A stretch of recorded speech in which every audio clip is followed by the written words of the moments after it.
పసుపు, పాలు, అదేవిధంగా నిమ్మరసము, రోజ్ వాటర్. ఓకే. అంటే విడివిడిగా యూస్ చేస్తూ ఉంటారు అంటే శనగపిండి కాంబినేషన్ లో. ఈ నాలుగింటి వల్ల మనం మంగు మచ్చలకి నల్ల మచ్చలకి ఫుల్ స్టాప్ పెట్టొచ్చమ్మా. చాలా ఫాస్ట్ గా పనిచేస్తుందమ్మా. కొంచెం ఓపిక ఉండాలి కాబట్టి పట్టుదలగా వాడితే మాత్రం మంచి రిజల్ట్ వస్తుందమ్మా. సో ఎలా వాడుకోవాలంటే చెప్తాను చూడండి. స్వచ్ఛమైనటువంటి పసుపు పొడి తీసుకోవాలమ్మా. కస్తూరి పసుపు అంటూ ఉంటారు. కస్తూరి పసుపు దొరికితే మరీ మంచిదమ్మా.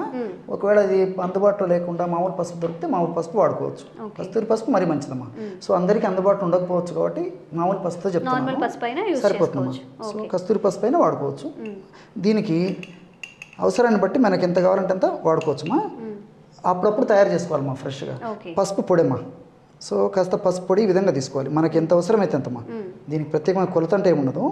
సో పసుపు కొమ్మను దంచి తయారు చేసుకున్నటువంటి చూర్ణమే వాడుకోవడం మంచిదమ్మా. ఎందుకంటే ఇందులో కూడా కల్తీ మొదలైపోయింది కాబట్టి పసుపు కొమ్మలు తెచ్చుకొని దంచుకొని